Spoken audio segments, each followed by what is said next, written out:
Hello అండి. Hi నమస్తే. Welcome back to our channel భూమి ట్రెండ్. ఈరోజు నేను చేయబోయే రెసిపీ ఏంటంటే పొటాటో ఫ్రై అండి. చాలా ఈజీ ప్రాసెస్. అలాగే పప్పన్నంలోకి కానీ, లేదంటే చపాతీలోకి కానీ, లేదంటే రసం అన్నంలోకి కానీ కాంబినేషన్ చాలా బాగుంటుంది. చాలా టేస్టీగా కూడా ఉంటుందండి.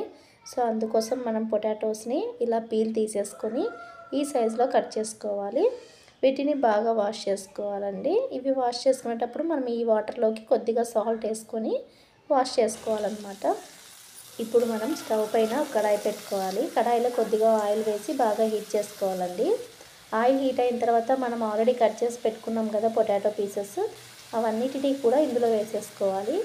ఇప్పుడు ఇందులోకి ఒక హాఫ్ స్పూను సాల్ట్, అలాగే కొద్దిగా పసుపు వేసి ఈ ఉప్పు పసుపు రెండు కూడా ముక్కలన్నిటికీ బాగా పట్టేలాగా కలిపేసుకోవాలండి.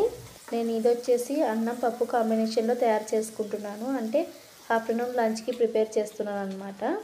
ఆల్రెడీ నేను రైస్ అలాగే ఒకవైపు పప్పు కూడా తయారు చేసేసాను. ఇక్కడ చూసారు కదా, పప్పు కూడా రెడీ అయిపోయింది. సో ఇప్పుడు వచ్చేసి ఇక్కడ పొటాటో ఒకటి రెడీ అయిపోతే ఆల్మోస్ట్ ఆల్ వంట అయిపోయినట్లే అండి. సో పొటాటోని అప్పుడప్పుడు ఇలా కలుపుతూ ఫ్రై చేసుకోవాలండి, లేదంటే అడుగు మారుతుందన్నమాట. ఇప్పుడు మనం ఇందులో కావాల్సిన కొబ్బరి పొడి ప్రిపేర్ చేసుకుందామండి. పొటాటో ఫ్రైకి కొబ్బరి పొడి చాలా ఇంపార్టెంట్ అండి. వేరే ఏది వేసినా కూడా అంత టేస్ట్ ఉండదన్నమాట. మరి కొబ్బరి పొడి తయారు చేయడం కోసం నేను ఇక్కడ కొద్దిగా కొబ్బరి, అలాగే కొన్ని పప్పులు, ఉప్పు, కారం, ఒక లావు సైజు ఎల్లిపాయ తీసుకున్నాను అండి.